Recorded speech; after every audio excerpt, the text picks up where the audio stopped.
수능 특강 1차 시 1세트 보강 수업 관련해서 녹음 시작하겠습니다.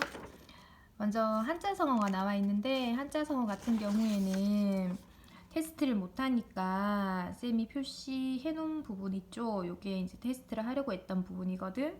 그래서 뭐 괄목상대, 고식지게, 곡학아세, 염량세태, 망운지정, 명약관화, 그 다음에 각골통한, 오비이라, 전전반측, 함흥차사 요 정도는 꼭 알아두도록 하고요.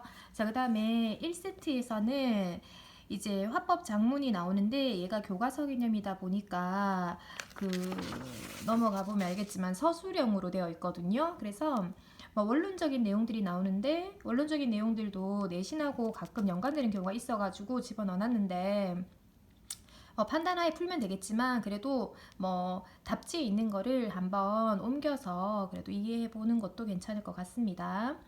첫 번째 화법 같은 경우에는 폐기물 처리 문제랑 관련되는 지문이 있는데 뭐 그냥 배경 지식으로 가지고 있고, 두 번째 장문 같은 경우 판결문인데 판결문도 장문 원론적인 내용들이죠.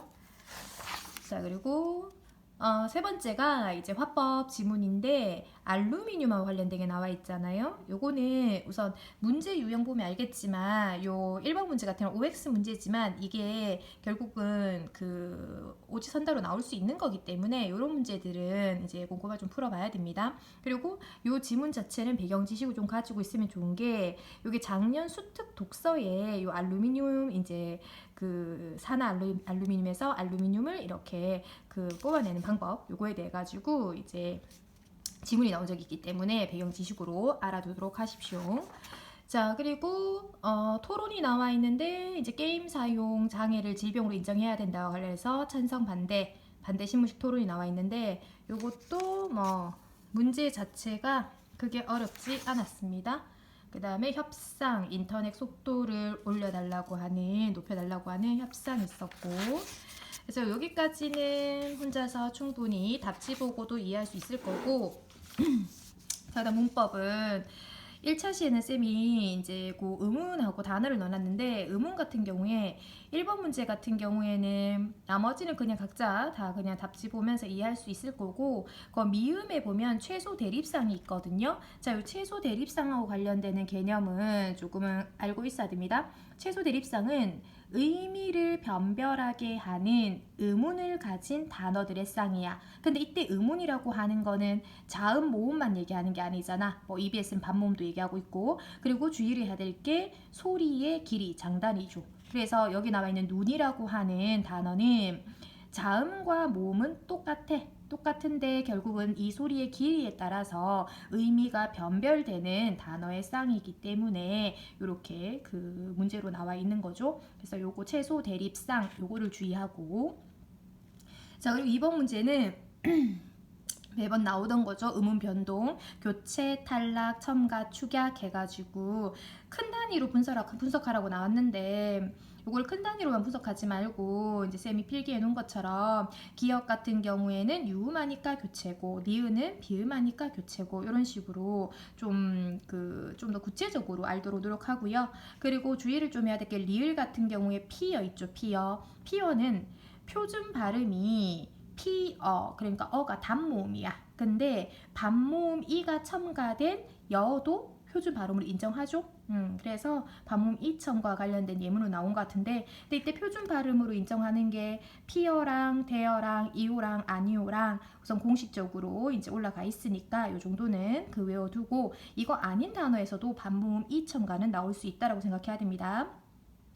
자, 비읍 같은 경우에는 이제 히읗 탈락과 관련된 게 나오는데, 근데 이 비읍은 좀 별표를 해야 될 게, 이렇게 니은 히읗이나 아니면은 리을 히읗 같은 경우에는 주의를 해야 될 게 겹받침이잖아. 그러면 애들은 겹받침이 나왔으니까 여기서 한 개 탈락했으니까 자단인가? 이렇게 생각할 수 있단 말이야. 근데 자음군 단순화라고 하려면은 자, 위에 필기해 놓은 것처럼 니은, 히읗, 리을, 히읗이 나오고 뒤에 자음이 또 나와야 돼. 즉 연속하는, 그러니까 연속해서 자음이 3개가 나오고 거기서 이제 탈락을 해야 되는 거죠. 그렇게 됐을 때 자음군 단순화란 말을 써야 되고, 지금 여기 나온 것처럼 뒤에 모음으로 시작하는 어미죠.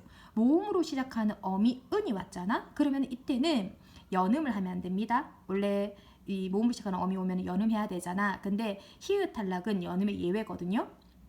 그래서 얘는 모음으로 시작하는 어미 앞에서 그 히읗이 탈락하고, 이건 뭐 겹받침뿐만 아니라 그냥 히읗이 나와도 똑같죠. 그래서 탈락하고 그 다음에 니은이 혹은 리을이 뒤로 넘어가는 형태를 보여주는 거거든요.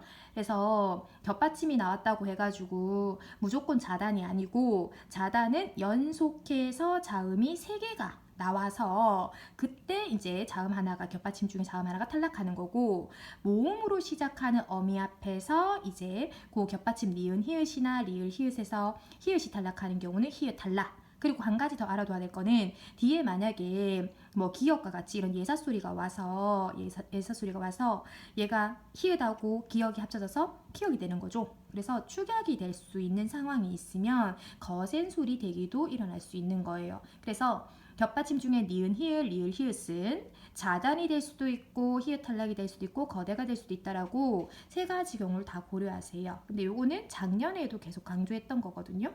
그래서 그렇게 보고, 그 다음에 3번 문제 같은 경우에는 이제 음운 변동을 과정에 따라 가지고 적용하는 건데, 거기 읍조리다 있죠. 읍조리다. 읍조리다 같은 경우에는 이게 작년 예문에도 나왔었는데, 리을 피읍이 EBS 같은 경우에는 읍조리다에서 먼저 음절의 끝소리 규칙이죠. 음끝규가 일어나서 피읍이 돼. 그리고 난 다음 비읍 때문에 뒤에 있는 지읒이 경마, 즉 된소리가 되고, 그 다음에 최종적으로 리을, 비읍, 겹받침 중에서 리을이 탈락하는 자단이 일어났다고 나오거든요.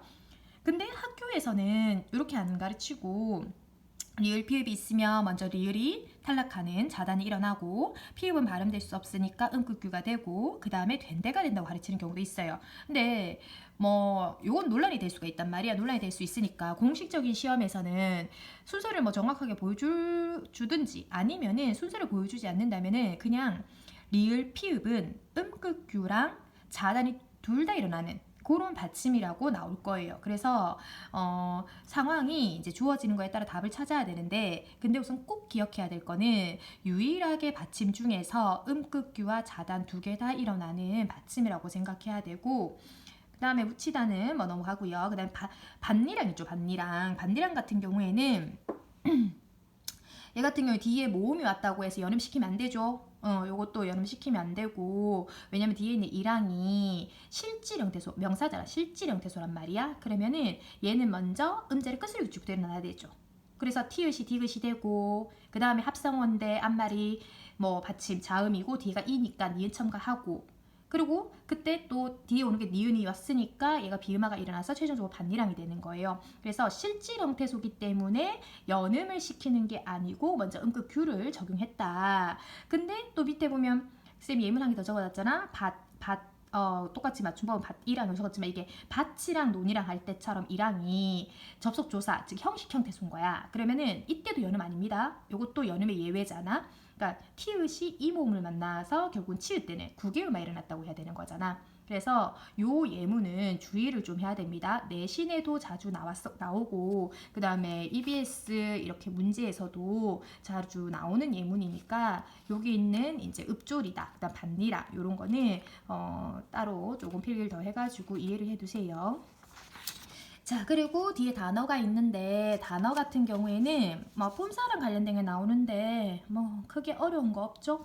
자, 그리고 2번 같은 경우에는 이제 있다랑 관련해가지고, 있다가 동사와 형용사 성격 모두 가지고 있다고 되어 있잖아요. 그럼 요거는 이제 품사의 통용과 관련되는 거야. 품사의 통용과. 그래서 기억 같은 경우에는 는이 들어갈 수가 없다고 돼 있잖아. 이때는 현재 시제 선어말 어미죠. 그럼 현재 시제 선어말 어미가 붙을 수 없으면은 얘는 형용사가 되는 거야.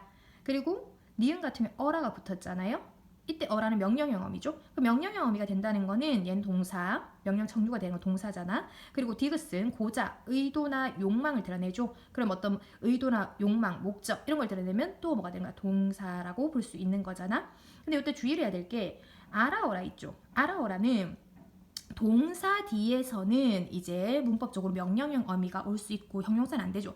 명령형 어미가 올 수 있어. 근데 경우에 따라서 이런 거 있잖아. 꽃을 보면서 예뻐라 아니면은 날씨가 뭐 추워라 이렇게 얘기하잖아. 그러면 형용사 뒤에도 올 수가 있단 말이야. 근데 이때 나오는 그 알아오라는 명령이 아니죠. 이때는 감탄형 어미라는 거. 그래서 꼭 기억해야 될 게 알아어라 나오면은 동사 뒤에서 명령형 어미, 형용사 뒤에서는 감탄형 어미라는 거. 그리고 형용사 뒤에서 감탄형 어미라는 거는 그 뒤에 나오는 춘설이라고 하는 시에 그대로 적용할 수 있거든요. 그래서 문법을 조금 알아야지 이제 문학 해석할 때도 도움된다는 거.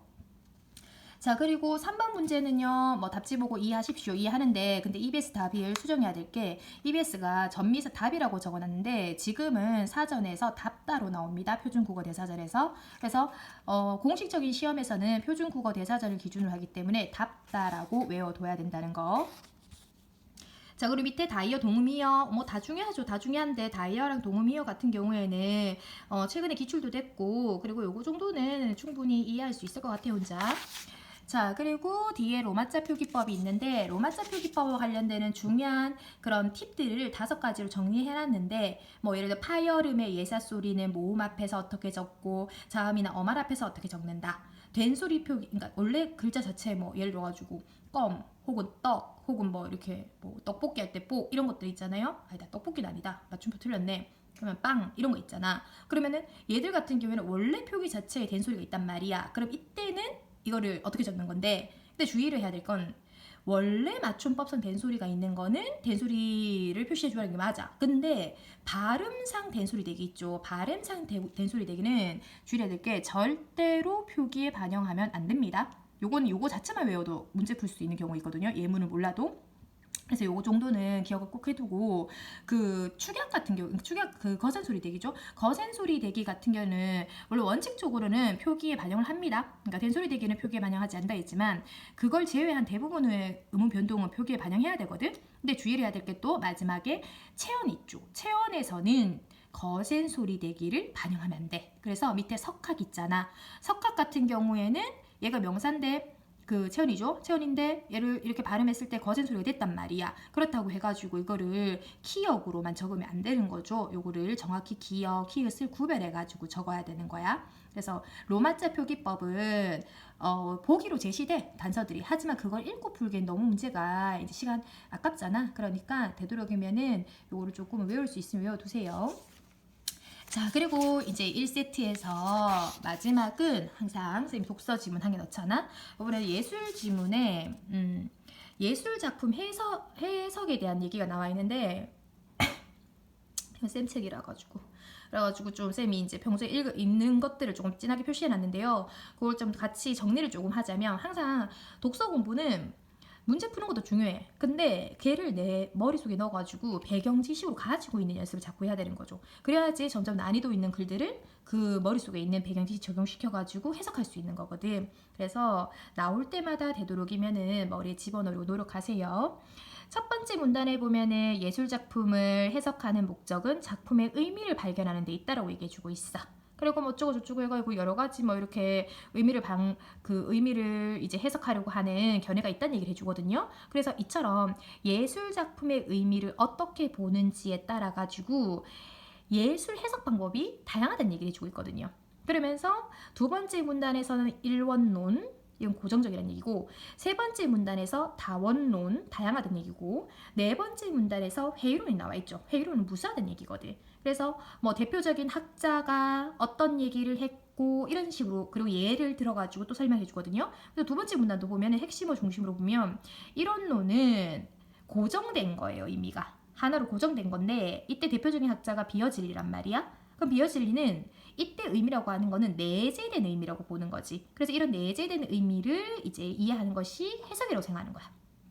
그리고 그 객관적이라고 생각하는 거죠. 이거는 고정된 거니까. 그래서 객관적이라고 생각하고, 근데 작품 외부에 있는 것을 연결시키는 경우도 있잖아. 그럼 그거는 해석이 아니고 부가라고 얘기를 하는 거예요. 그래서 예를 들어가지고 설명하고 있고, 그 다음에 다원론 같은 경우에는 이러한 이론론의 견해를 보고라고 생각하면서 비판을 했죠.